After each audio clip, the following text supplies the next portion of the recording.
everyone. Welcome to Textiles and Tea with the Handweavers Guild of America. I'm Kathy Group. I'm the Advertising Marketing Manager, and I am your host today. Today, we have our usual wonderful sponsors today. We've got Heddlecraft. Heddlecraft is a digital weaving magazine, and if you would like to learn more about it, go to their website at heddlecraft.com. We will take questions as usual today for the last 15 minutes. And if you would please put those in the Q&A and not in the chat. Love to have your comments in the chat, but we need to see the Q&A questions and I can't see them in chat. Today we have Rabbit Goody. Rabbit started weaving when she was in her late teens, and it came so naturally to her, she said. She said she needed very little instruction. She had a curiosity about how hand weaving and early power technology, along with wanting to understand the process. How do things come into being? After working for many years at the Farmers Museum in Cooperstown, New York, where she was the head of domestic arts and an assistant curator for textiles, she established the Thistle Hill Weavers and has been producing fabrics for over 26 years. Through the connections she had made as a curator, she was able to have access to historic textiles and museum collections that allowed her to study the weaver's drafts. And from there, she was able to recreate textiles that haven't been seen for hundreds of years. In addition to historic patterns, she also designs very modern textiles that look as if they were hand woven, but were in fact powered on her power looms. Hi, Rabbit. Hi, how are you? Good to have you here today. Very much for having me. Well, we're going to start off with the important question, which is, what is your favorite tea? Well, actually, I thought about that. Lapsang Souchong and milk oolong, both oolong teas. Oh, all right. Those are very popular when we've heard this from some of our guests. My first question is always, how did you get started in fiber? We talked some about it at the intro, but I'd like to hear more about that. Well, I am one of the original hippies. So the ability to build my own house, grow my own food, and make my own clothing was always sort of the goal.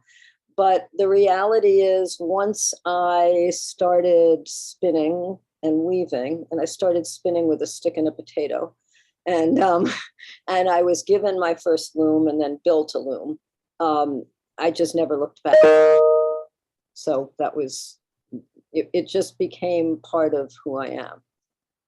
Oh, wow, that's great. So we have a couple of images of you and the mill.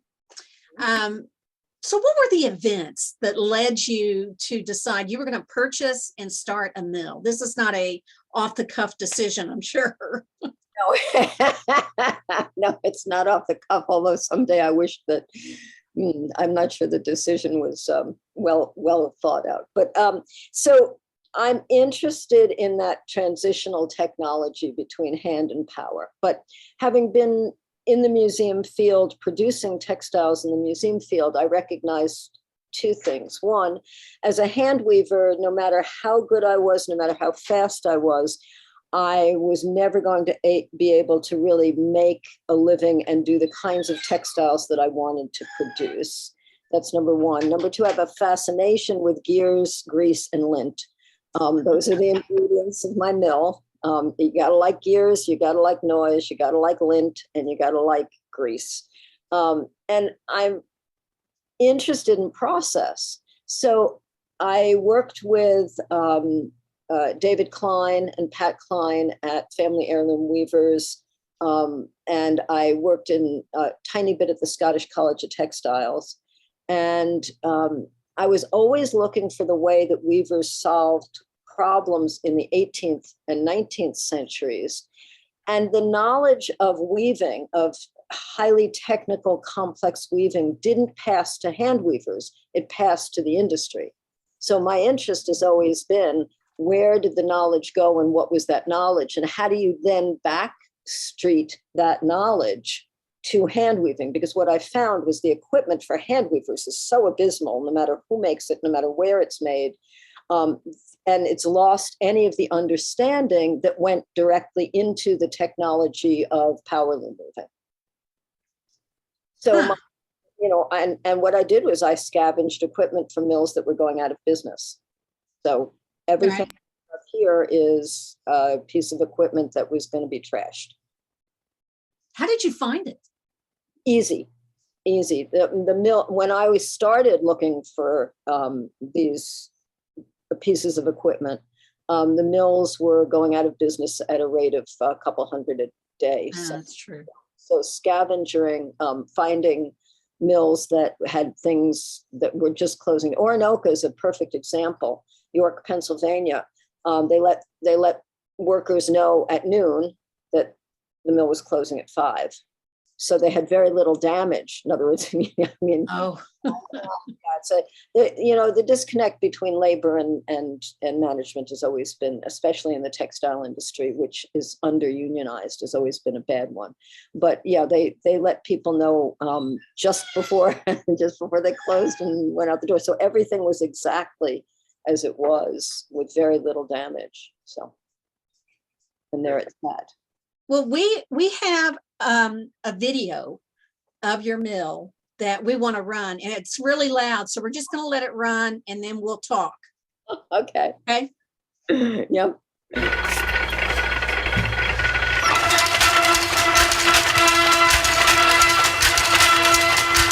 The equipment that we run is considered obsolete and junk. It's really museum apparatus at this point, but it fit my purpose in reproducing historic textiles.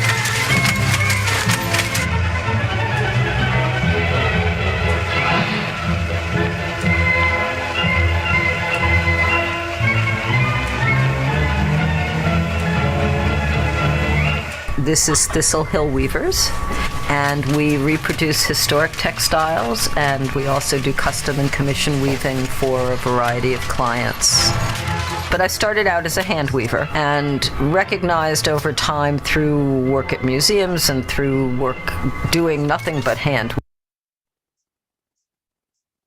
weaving, that weaving by hand had its limitations because human bodies have limitations, and that no matter what I did, I wouldn't be able to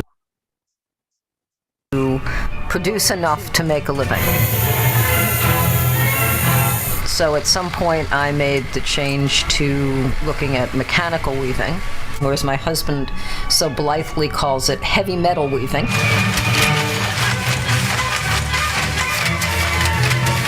We rescued a lot of equipment over time from mills in America that were going out of business. They also brought truckloads of parts, and I have parts squirreled away in all sorts of places.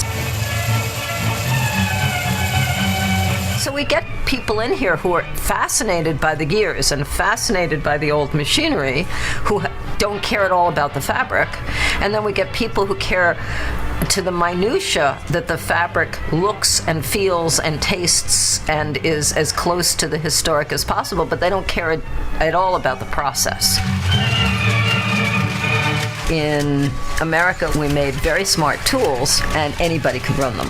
It's a fantastic dynamic when you think of why America wanted to produce inexpensive goods for the masses, as opposed to producing fewer goods at higher price for the very wealthy.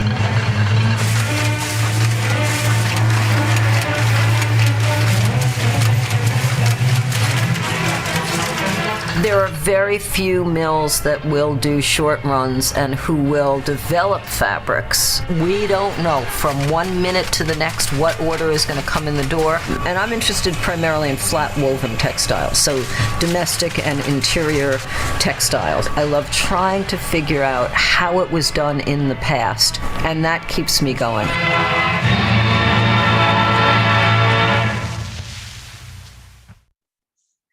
That is an amazing video. And I have to let people know there are more videos on your website. If they enjoyed that, they'll see those too. But it's just the size of the machinery is amazing, especially for those of us who have our little looms in our office or in our rooms. It's amazing. Some days it is amazing.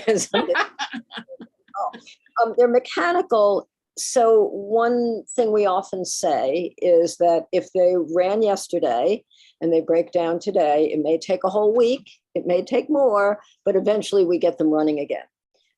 Because if a part breaks, and I brought up, for every loom that I run in the mill, I brought up 2 parts looms and set them outside. And then I did truckloads after truckloads of parts and manuals and hand tools. But in the end of the day, if a part breaks, as long as you can get somebody good to either weld or to fabricate, if it does the same job, it doesn't have to be the same tool. But we also make these looms do things they were never intended to do. And I think you saw that in the video. If this was a real mill, which it's not, if this was a real mill, then we'd be running almost the same fabric on every single machine. It would be easier and we'd be producing a lot of yardage. So 2 things. One, economically, the goal of my mill is to produce 5 yards of cloth, each worth $1,000, not 1,000 yards of cloth, each worth $5. Okay. For every hour that a loom runs, right, it needs to make, for me, it needs to make the highest quality top dollar fabric. It doesn't cost any more, it doesn't cost any less, but you're wearing out that loom every time you run it, right? Mm-hmm. So that's sort of on the economic side. On the other side is we're gourmet fast cooks, is what it, or fast cook, short order cook, gourmet cooks, all right? We do very short runs of fabric. No mill in their right mind would do what we do. And we do everything. We do linen, we do bamboo, we do cotton, we do silk, we do metallics, we do fuzzy stuff, we do smooth stuff, we do historic stuff. So we're constantly changing over looms. So right now we're going to be running a carpet, we're running 2 upholstery fabrics, and I'm running something for the Mandalorian series. All in a day's work, and doing coach lace. And so it takes so much more time to do the setups than it does anything else. And we're constantly changing. So the looms don't always behave the way we want them to, but in the end of the day, we can get it going. Well, speaking of carpet, I wanted to ask you about, I understand that you're mostly interested in coverlets and ingrained carpet. Would you explain what ingrained carpet is? And we have a couple of images. I hope these are the right images. And can you talk some about what that is? Sure. So I am very interested in what the fancy weavers were doing in rural America in the post-revolution to the Civil War. And what they were mostly doing was weaving carpet and what they referred to as carpet coverlets, which you and I often mistakenly call jacquard coverlets. They're not jacquard coverlets, but that's what antique dealers call them, not weavers. So the weave structure of figured or fancy coverlets is free plain double cloth, the majority of it. That's what ingrained carpet is. And many of these weavers were trained in carpet weaving. They were Anglo-Scots-Irish weavers, where the carpet industry was thriving. They come and settle in rural America, not in urban America, but in rural areas where spinning and weaving are already going on. And what they produce is a combination of ingrained carpet. And the image on your left, and I don't think they get reversed when other people look at them, but the image on your left, which has vertical colors of all different colors and roses. I think you can see the roses. Mm-hmm. It's one of the earliest documented ingrained carpets in America. It was produced in Cold Spring Harbor, New York by the Jones factory sometime in the 1830s. We had the original here and we reproduced the carpet from that. And if you know anything about coverlet patterns, 4 roses and tulips are one of the most frequently used pattern devices. And it's free plain double cloth. It's all wool, and it has a striped warp. It also has striped filling. So it comes from striped carpet in terms of its original design, and it gets morphed into a figured carpet, but you could be seeing the same thing as a coverlet as well, just in blue and white or red and white, and in cotton and wool. So wow. My fascination is what these hand weavers were doing on very elaborate figuring devices in the early part of the 19th century. Is that too much? So is the attraction of the coverlet is that it's from early America, or is there an attraction into the weaving of it? Oh, it's the technology. Yeah, it's the Oh, technology. okay. You know how today we have an internal combustion engine and for an automobile, and we started out with probably 3,000 or more different versions of that. And now we're down to Ford, General Motors, you know, and a few other companies, right? New York State, it by itself had something like 3,000 car companies and all different variations of, yes, you don't hear about them, right? Well, it was the same thing with the mechanical technology to do figured weaving. And eventually we end up with something that we call a jacquard or a jacquard, right? Attachment for a loom. And that's like my telling you about Kleenex. When I say, pass me a Kleenex, you know exactly what I mean, but it's a facial tissue and it's put out by, you know, any company in the world, but we call them Kleenex. Well, it's the same thing. We've come to one type of mechanical device when there were literally hundreds of them patented, and New York State holds the highest number of patents for figured mechanical weaving devices. So that's my interest. My interest is in understanding which of the technologies worked and which didn't, and being able to actually understand the mechanisms that were used to produce carpet coverlets and carpet. Wow. So when you discover these machines, you said a while ago something about a manual. Was that how you found your way into these machines, or did you just trial and error? When I look at that machine, I'm just like, I have no idea how that would ever run. I was stupid, and I thought that I could use my hand weaving knowledge and just plunk it down on a power loom. And I was wrong. I was very wrong. Abysmally wrong. I'm still wrong today. It helped a lot that I knew what weaving was, but working with David Klein, working at the Scottish College of Textiles, having the manuals. I mean, that's one of the smartest things I ever did. And having some general genetic composition that makes me a good engineer, those are essential. And there are days I'm stumped. We have a loom right now that I'm totally stumped why it's doing what it's doing. And at 4 o'clock in the afternoon, it starts running fine. And we haven't done a damn thing to it. So, I mean, gremlins in these pieces of equipment that, you know, at 8 o'clock in the morning, they don't run worth beans. You work on them all day. They don't worth beans. You're ready to walk out the door at 4 o'clock and they run great. And and you get up in the morning and they still don't run, you know. When you walk out the door, you hear them snickering. They do. I'm sure they do that. And you know what's neat? Our oldest loom is parts of it are from the 1890s. It's a W2, and it still has its pin striping, and it's an amazing machine. Wow. It's very simple on some levels, but you got to understand mechanics. And I didn't grow up in that vein, but my father was an engineer, and I must have it someplace in my blood. Obviously. I like the grease. I like the lint. I like the grease. I like the gears.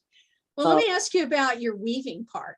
So many production weavers that I've talked to have said the hard part is time for them to do their knee weaving. So when do you weave for you, and what do you weave? And that is a trick question. When does a dentist go home and play with teeth? I mean, honestly, when I close that door, I have such a rough day every day here. We are so slammed with work. I'm trying to organize people. Looms are breaking down. I have 10 projects that everybody thinks should be rushed. When I close that door, I don't want to see weaving. I've never woven for myself ever in my life. I don't have curtains in my house. I don't have a bedspread on my bed. I have some carpet pieces because my dog likes them. But I have no desire to weave. Weaving is my trade. It's my job. It's my trade. And when I leave, and sometimes that's 5 o'clock, sometimes it's 6:30, sometimes it's 8 o'clock. It doesn't matter, but I close that door. last thing I want to do, and I hate to say it, but that's why I never joined Weavers Guilds. I mean, let's face it, I mean, I'm just being honest with you, I mean, I love that. it's a hobby. This is what I do. And I have to tell you, I was on the phone to Shun Kelly. She's an amazing weaver and designer on the other side of Albany. And we do a lot of work together. We do a lot of her work. So she designs it. The company we do a lot of work for gives the PO to me. And because it's 40 or 50 yards or 35 yards, and she doesn't want to weave that by hand. She's got short orders she can weave by hand. And we give her a 12% commission. So it works out really well for her, works out great for us, keeps our looms running. They're cranky rush orders and they're very fussy work. And that's great. But I told her this, I told her you were going to ask me that. And she laughed. I said, so yeah, do you ever weave for yourself? And her swear words are worse than mine. She plays tennis. I ride horses. I have a farm. Oh, okay. Yep. I don't ever want to have a loom in my house. I don't ever want to come down here and weave for fun. There's no fun in weaving. I like to weave. I like what I do. I like my job. I love my business. I love my employees. And I like to teach weaving. I really like. Oh, okay. I teach a lot. I teach weaving, but I teach designing and drafting more than I teach although I teach beginners sometimes, my method, which is, pretty cranky anyhow. But I like teaching about historic textiles the best. And I do quite a bit of that. Well, that kind of leads into my next question, which is your book. You've written a book. Yeah, that was an accident. Well, that's my question is, how'd you write a book? Stackpole wanted a book and they couldn't find anybody else to do it. And, I did it. And I did it, my own way. They were going out of business anyhow, so it doesn't matter. But they wanted a weaving book, and I didn't want to do the sort of ho-hum weaving book. And it's pattern. I'm a pattern weaver. That's what I am. I rely on the loom and the technology of the loom to produce the fabric. So knowing how to draft, knowing how to set up a loom without a cookbook in front of you. But also my method for hand weaving is so different than most people's hand weaving because it comes from the tradition that went into the power loom. So how I warp, this nonsense about chaining your warp. I mean, talk about convoluting something that doesn't need to be convoluted. So, I've always been a radical. I continue to be a radical, but, you can get any warp on a loom in about 20 minutes, and it shouldn't take any longer than that. So, yeah, but it was an accident. I mean, I don't know that I would do it again. The book I want to write and the book that I've started is How to Date and Identify Historic Textiles, because that I know something about. You heard it here first. Again, you've heard it here first. We got a book coming. It's turned down by, I'm going to have to self-publish. It's been turned down by a lot of places. Oh, Yeah. I'd love that book. I would love it too. I've got it half written. Well, I was struck by when I was reading your bio, I thought about this because you were talking about how you want to understand the process, that you want to see how things come into being. And that is a lot of what this book's about. It's helping people understand, not, oh, I do this, now I do this, I do this, but you want people to know why they're doing what they're doing, right? Right, absolutely. I mean, that's, the thing is, if you understand why, then you ask the right questions. My degree is anthropology, and anthropology is just asking questions. That's all it is. It's just asking questions. And so for me, the ability to question everything, to say, well, why are we doing it this way? Why was the process developed? Why on a timber frame loom are you going from your warp beam directly through your shafts to your breast beam? What is it about counterbalance technology that allows you and wants you to do that? And the minute you see a back beam put onto a timber frame loom, Are they then using a mechanical device because you need a flat surface from your back beam to your breast beam, not an elevated slanted surface, because you're no longer using, or that tells you immediately you're not using a counterbalance system, you're using a countermarch system, or you're using a mechanical system. So understanding why technology gets developed for different things is crucial to understanding the process. So the minute you put a back beam on a loom, you've changed what mechanism you're using to raise shafts. And it's that kind of understanding. And then the understanding of the formulas. I mean, there are only 3 structures in the world, right? And everything else is just how you get those structures made. And the loom doesn't care whether you call it harness 1 or A, B, C, D, E, like the Bronsons did. But to be able to say, I can look at a piece of historic cloth, I can analyze it, I recognize the weave structure, and then take it and put it on a loom and make it work on any harness setup. That's understanding process. Well, you have a lot of interest. Just when Rabbit Goody's name comes up, it could be talking about a variety of things. So one of the things that I know a lot of people are going to be fascinated about, I know I was, is that you have done consulting and producing fabrics for the movie industry. And we've got an image here of you from the Indiana Jones series. Oh yeah, there you go. Oh God, that was so ridiculous. That was such a fun one. So well, that's my question. What is the good stuff and what was the tough stuff about doing this kind of commission? Okay, so the image that is to the left, which is a basket weave, right? Uh-huh. Or before basket weave, are Karen Allen's shoes, which you never actually see.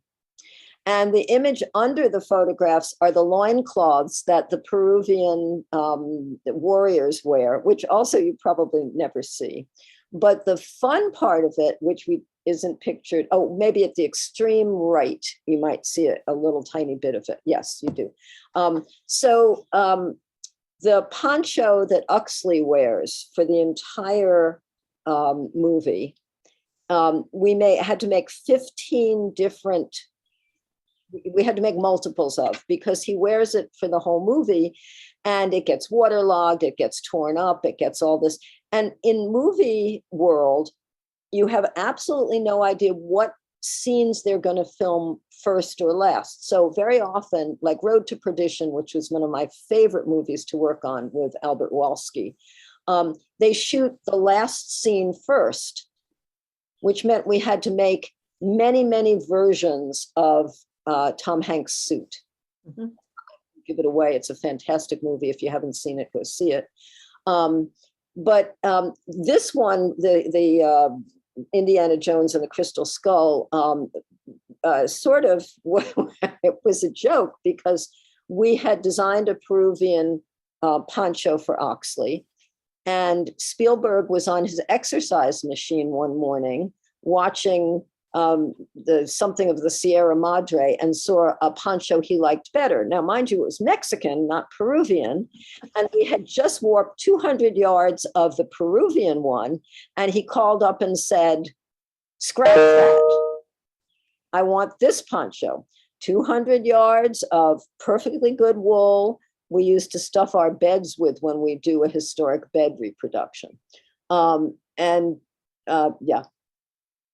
Not fun. The movies have their ups and downs, and I won't get into Lincoln because I'm still angry about it. So that's okay. The movie Lincoln? Oh. Yeah. So we have a lot of fun. We did a lot of work for the Gilded Age. We've done probably 80 or 90 films in the last 40 years. Is it just word of mouth that one movie production knows you and your work? And also they're going to go to. And we're not the only weavers they use, but we're one of the only weavers they use. So.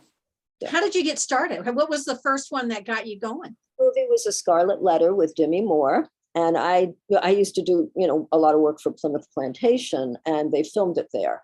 And they were looking for 17th century fabrics. And I'm one of the few weavers who can bang out, 100 yards of 17th century fabric, you know. And the thing about the movies is they give you a deadline and you cannot mess up or you're gone. That's it. End of story. So, you know, if it means we have to work nights or we have to work other times, we do. That's simple. Well, again, you're a woman of many interests. I'm Googling, I put your name in, I Google it, and this cheese making website comes up. And I'm not, well, this is a mistake.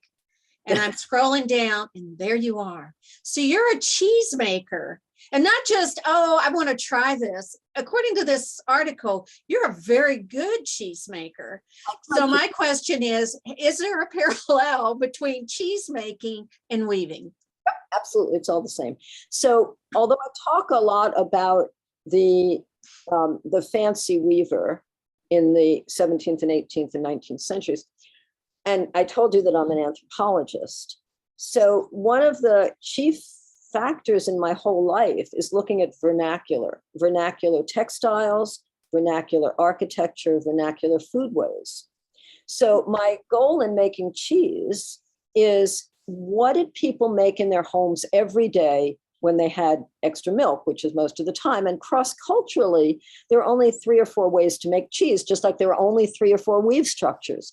And every culture comes up with every one of those weave structures, and every culture comes up with a way of preserving milk. So they're absolutely the same. And we have to look at them the same. I mean, we are so much more the same than we are different cross-culturally. And although people get into this regional stuff and regional quilts and regional this and regional that, I think that's all, I'm on polite company now, so my language is usually terrible. But the point is, things are innately human. Weaving is innately human. It's as innately human as food and clothing. And looking at vernacular foodways, looking how we are the same and not how we're different, is just a way of tying us all together. Mm-hmm. And so my interest in making is the interest in, what can I make in fresh cheeses that can be eaten right away or within a few days, as opposed to becoming an elaborate brie maker or have a cheese cave or whatever. So I mostly make things like ricotta salata, crescenza, queso fresco, queso blanco, paneer, things that are everyday, part of everyday cooking. Of course, I flavor them differently, and I make up my own lazy person's cheese, because I do my cheese making at night, and usually late at night, and I'm usually looking for the quick and easiest way out. And I eat a lot of cheese. Yeah, I do. Oh, that's great. That's great. Yeah, in this article, I was amazed because you and this person were talking about all the different things you put in cheeses. It was like, oh, wow, I know nothing about cheese, so what do I know? But it was very amazing, the things that you had.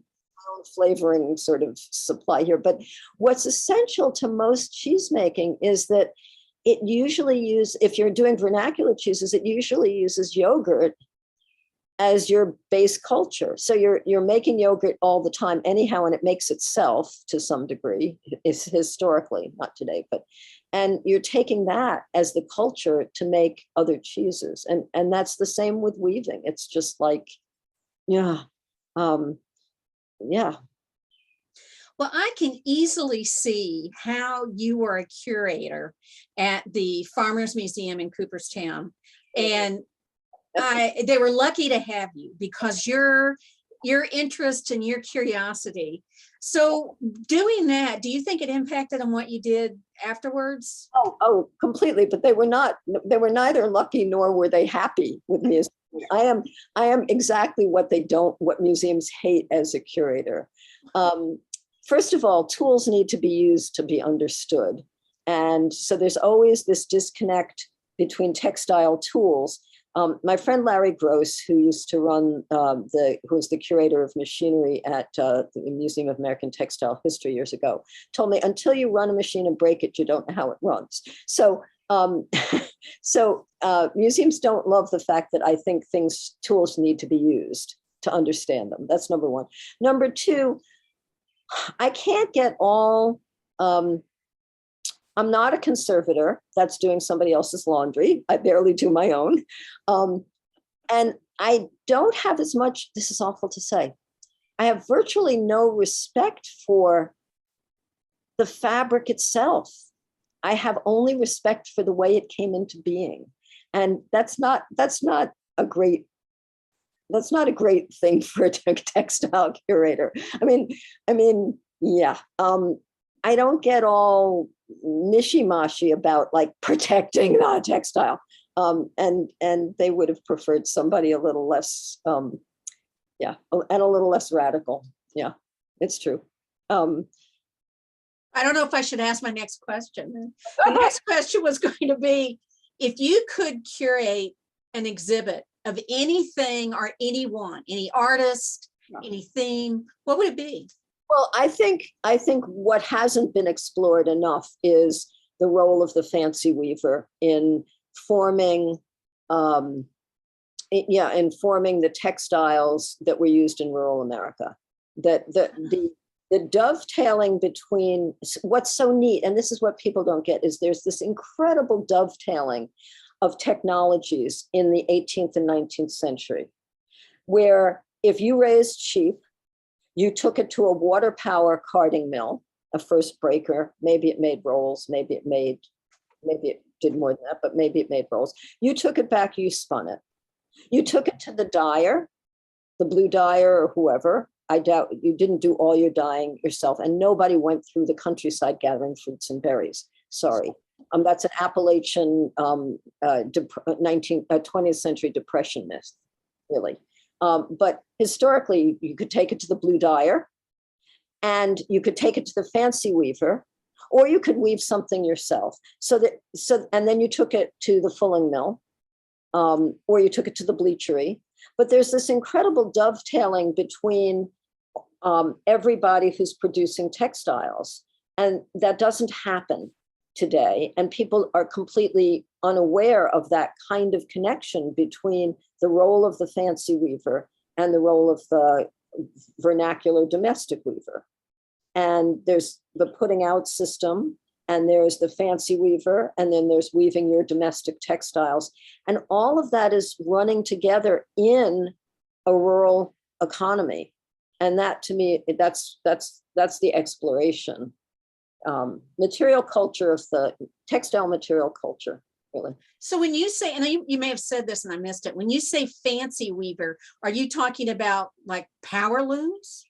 No, I'm talking about the guys who were trained in weaving, who are using multi-shaft looms, making geometric coverlets, geometric ingrain, making figured ingrain, making figured coverlets, doing fancy linen work, things that when we look at vernacular weaving in people's homes in the 18th and 19th century in rural America, we're looking at 4-shaft, usually counterbalance systems, right? Mm-hmm. When we're fancy weaver, we're looking at multi-shaft countermarch systems of up to 32 shafts.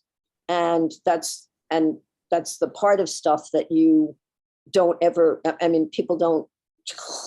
And the revival weavers of the 1920s and 30s, the grand dames of weaving, only looked back sort of part way, and they never looked further back. That's why we get something called Bronson lace, when really spot weaving is 3,000 years old, is because they found a book and they sort of stopped looking at that point. And they named it for the J&R Bronsons who wrote the book. Well, they wrote it in 1817, but they were, they were newcomers to the weaving trade, and the weaving trade is, ancient. We've been weaving cloth for 30,000 years, guys. We understand it. It's that kind of disconnect between fancy weaving and the equipment the fancy weaver used and the mechanical devices that were developed, and what the home weaver, the vernacular weaver, was able to accomplish at home. Okay. That's. Let me ask you this question. What's next for you? Next, I don't know. Can you see the board behind me? Can you see that board? There are 13 POs that are rush. There are carpets, there are no coverlets. the next for me, I can't stop. As Alice in Wonderland said, you got to run very fast to stay in the same place. And I'm running like mad. I don't expect there to be next because I don't expect there to be anything not. I don't expect. Well, we got tons of questions. All right. Well, I love. Let's take some, okay? Jane Kaplan. Shout out to Rabbit from Jane Kaplan. I have taken about 5 workshops with Rabbit. She is a wealth of information. I have run-off scarves from the Lion, Witch, and Wardrobe. Oh, yes. Yes. It is my favorite. It brings out the nerd in me. Thank you, Rabbit. That's a nice shout out.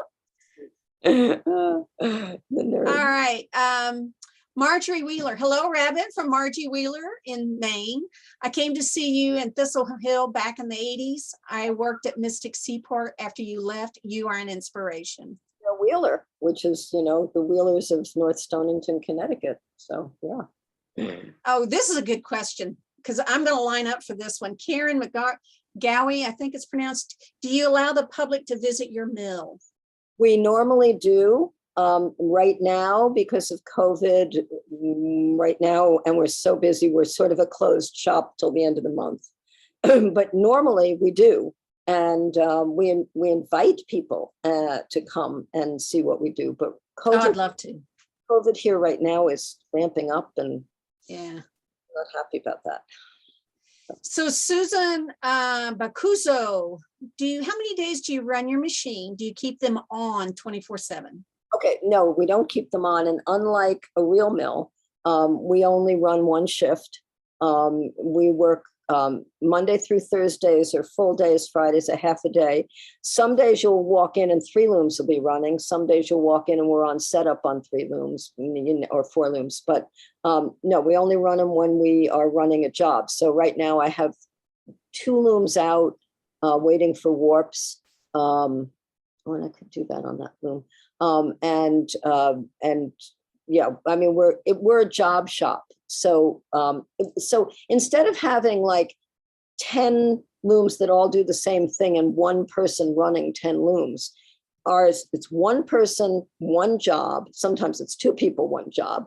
And the looms only run when they're running a job. It's just, we are so slammed. I wish I had more looms, but I don't have the staff to run them. But so each loom is set up to do maybe something a little different. So we have things that are at high end counts and things that are at low end counts. The W looms can pick really low. So for carpet, that's fine. The S looms can pick really high. So like if we're doing a silk double cloth, we need an S loom, and if it's got multiple filling colors, the little S's take 4 shuttles, the big S's take 2 shuttles if we're lucky. So each loom is set up to do a type of something. We're constantly morphing it. And then what we do is we set up harness, like I have maybe 6 or 7 harness drawn through, threaded, reeded, sometimes with drop wires, that I can literally pick up and hang in a loom frame. So I can take out whatever setup I have, preserve it, because I know I'm going to run that fabric again, and drop a new set of harness. So for every loom frame I have on the S looms, I can actually change harness. So I have several jobs set up, jobs that are a pain in the neck to set up. And we tie in new warps more than we rethread. For carpet or certain things we rethread, but we tie in as much as we can. If the threading draft is the same, but slaying is different, we'll still tie in and just bring in ends or cast out ends, whatever. But at the end of the day, you guys shut down the looms, people go home, they come back in the morning to start again. Only one shift. Yeah. Okay. All right. Short shift. This may be more complicated than we have time for today, but I'm going to ask it anyway. Ramona Abernathy Payne wants to know, regarding carpets, the 3 plain double cloth, can you describe that briefly? Sure. So okay. Plain weave 1/1, right? Uh-huh. Plain weave 1/1 for top cloth, plain weave 1/1 for bottom cloth. Where they intersect, they change, but where they don't intersect, they're separate from each other. You can actually separate them, pull a pocket, as they say. So it's not complicated. It's just, it literally is double cloth. I happen to have a piece right here. Good. Literally, here's a geometric, this is a good example of a geometric block carpet coming out of the Bronson, J&R Bronson book, 1817. Hard to find surviving examples, but if I do this,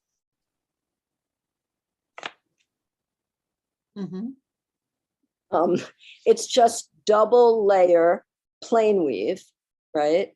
And when we do figured work, it's the same, but the intersections obviously are much closer together, and we need to be able to move a figuring harness. And in our case, it is a jacquard. It's a 1344 Verdal head. And we use it in half harness, which is far more complicated than you want to know. But free plain double cloth as opposed to tied double cloth. So when I do something like, I feel like magic. People always leave me on this show. When I do something like this jacket, which if you go to 4 objects on the website, this is double cloth. It's self-lined. That's the inside. This is the outside of the jacket. It uses 2 very different weave structures. The outside of the jacket is 2-1 twill, which better known as jean, right? The inside of the jacket is a basket weave. And they come together by my pulling up to the top surface little parts of the bottom cloth to make it look quilted, but also to join the fabrics together so they don't move separately and it looks quilted. And this is also referred to as the rabbit jacket, by 4 objects. And it's organic cotton, warp, and worsted, you can't really see it, but worsted warp for the bottom cloth. And it's hemp for the filling, and it's silk for the filling. So all right, people are going to ask, can they buy this jacket? Yeah, it's online, 4 objects. And they have a whole, they also do other clothing, but it's beautifully made. And what website? The name of the company is 4 objects, the numeral 4. Okay. The 4 objects. All righty. It's an interesting company. Karuna Sheffield worked for Woolrich for many years. And they were interested in clothing that you bought once in your life and it lasted your lifetime, rather than throwaway fashion. And they've done a couple of really interesting other fabrics, but that's the one we weave here. And yeah. Well, this is a good question because watching that video, I saw the punch cards quickly. And somebody wants to know, do you punch your own jacquard cards? Jerry Valenta and Sons in Midland Park, New Jersey. I don't have the computer to, I mean, I could do the computer design if I wanted to, although Rich Valenta does it so well, I don't bother. But they have the machinery to punch, and we are mostly we're continuous paper, and we punch it in paper to trial it, and then we punch it in Mylar, so it lasts a lot longer. So it's Mylar. Robin Spady, hey Robin, has a question. How difficult is it to source the materials you want and need? You don't want to hear my answer today. You don't want to hear my answer yesterday, and you don't want to hear my answer. So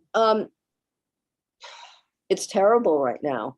And we're constantly having to say, we can't find this. Can we use this? Can we do this? Can we do this? Can we do this? That's what I spend my time doing. But we also have 4 storage units and an entire room filled with yarn. Because what we've decided to do is just unlike the American manufacturing world, we inventory literally tons of yarn here. We have to. It's miserable right now. I'm sorry. expect it'll get better. But we have some really good contacts with people. And I hate to say it, not in America. Mm. To find what we want made here. All right. Several people are asking the same question, and I'm dying to know too. How did you get your name?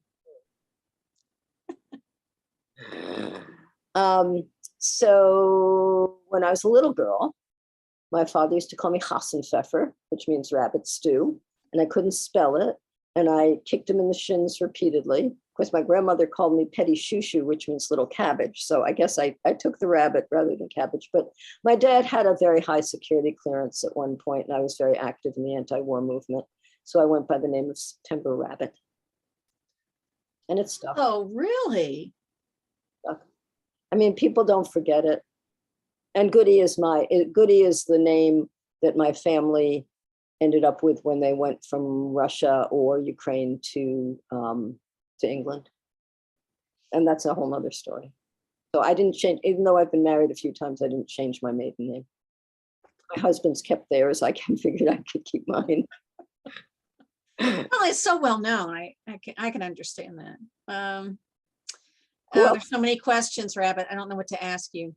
Well, one thing that I can say is people are welcome to email me, and I can be somewhat gracious some of the time. Fazia Rivzi, one of these days, Fazia, I have to meet you and you have to tell me how to pronounce your name. You always ask these wonderful questions and then I destroy your name. But she said on your website, you weave gossamer. What kind of loom and fiber do you use for gossamer? Any loom. Our gossamer is also referred to as bug bars historically in the South. Can you explain what gossamer is for those who don't know? Very, very lightweight dimity that uses several different yarns in the warp. So we use a 30s 2, tripled silk, and a 50s 2 mercerized cotton.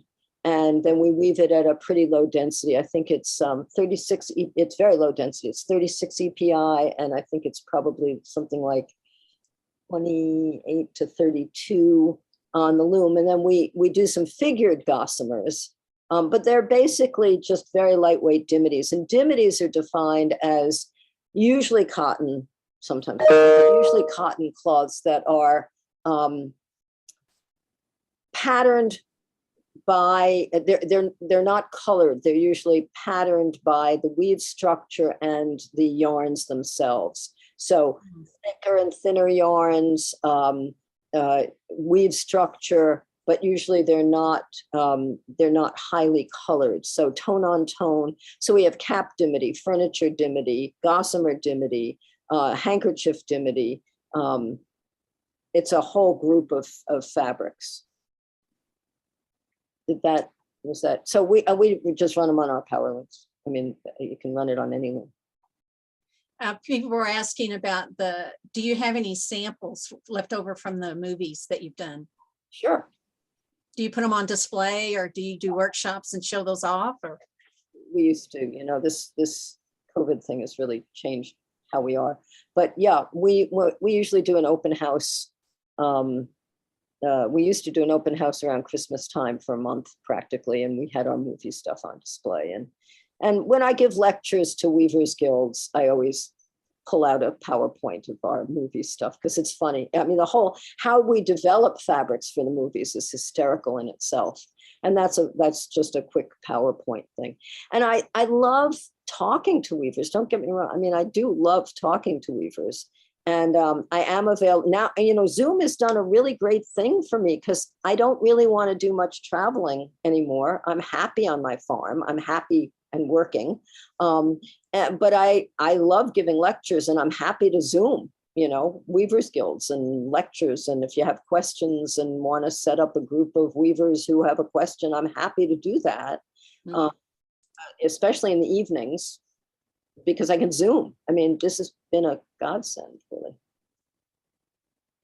Well, people were wondering, are there resources available to people on information about your looms? I'm not quite sure what that question is. What do you mean by resources? a good reference book for those old mechanical loom designs.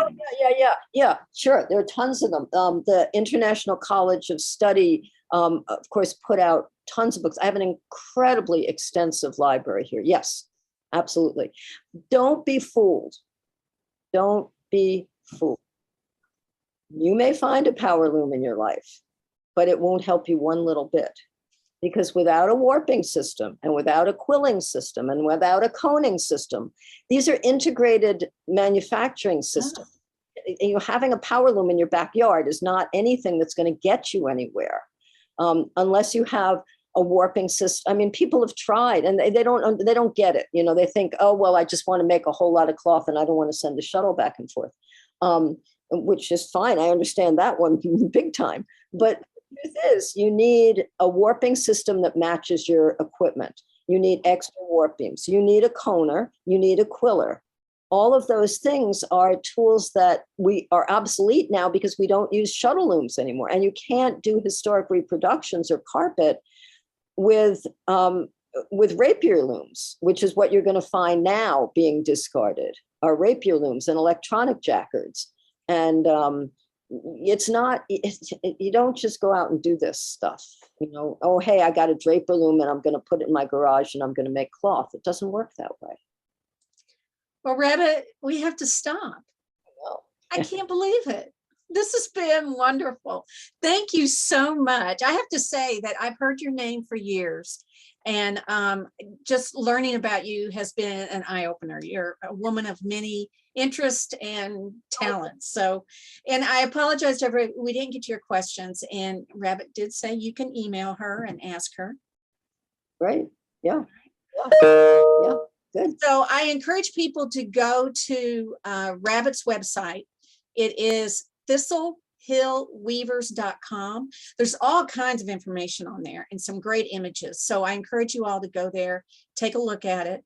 And we do appreciate everything you've done today, Rabbit. It's been wonderful. Well, We need to thank our sponsor, Heddlecraft. Heddlecraft is a digital magazine for weavers who want to understand more about weaving. The articles in there are amazing. They're chock full every issue. So I encourage you to go to Heddlecraft, heddlecraft.com, and sign up for the magazine, the digital magazine. Also want to give a shout out. She's going to be sponsoring Twilight Madness during Convergence Saturday night. So we especially thank Heddlecraft, Robin Spady for supporting HGA. But check out our magazine, it's pretty amazing. If you would like to sponsor Textiles and Tea or your business or your guild, please go to our website at weavespindye.org and you can see information on how you can be a sponsor for Textiles and Tea. If you'd like to support the programming that we offer, such as Textiles and Tea, some of the other programs that we've had, Spinning and Weaving Week, just if you want to come to the website and donate or join, because the money that supports these programs come from those donations to the Fiber Trust. And that's what all these new programs come from. We have new hotels, the hotels listed for Convergence. Today we've got the Crown Plaza. It's a beautiful hotel. Now the Crown Plaza is closer to the main street of Knoxville. If you've been to Knoxville, you'll know that they have a main street that's closed. It's just a pedestrian walkway. And there's restaurants and stores, great ice cream. If you want to be closer to the action, you might want to check out the Crown Plaza. We have the Hyatt. It is a couple of blocks away from the convention center. Most of these are well within walking distance. We've got the Cumberland House, which is across the river. It's a beautiful hotel, just been renovated. And there's a trolley map, and you'll see that at Convergence, and you can check this out. There's different lines that will take you all over the city. It will take you to the marketplace area. I told you about that street that's been closed off. You can go over to the University of Tennessee, and it takes you to all the hotels, so you can get a ride back to the hotel. There's plenty of things to do at Convergence beside classes. We've got a variety of events. We've got the Sheep to Shaw, Strut Your Stuff. That's your a fashion show that you just bring whatever you want and you can sign up. We've got thread talks. If you're thinking about a concept or an idea, kind of like TED Talks, come join us. We'd be glad for you to sign up for that. We got the shuttle race again this year, meet and greet booth and open portfolio. We're looking for sheep to shawl teams. If you've never done one before, you will love it, and you don't have to know how. If you have questions, call me. I'll be glad to tell you about it. If you know somebody who spins, you know somebody who weaves, you can put together a sheep to shawl team. Come on, we want to see you there. It'll be a lot of fun. We want to thank you all for joining us today. We had a wonderful time with Rabbit. This was a fascinating conversation. Next week, we're going to have Abraham Budish. He was an intern turned artist now. We're excited to have him there. Y'all have a wonderful week and happy tea.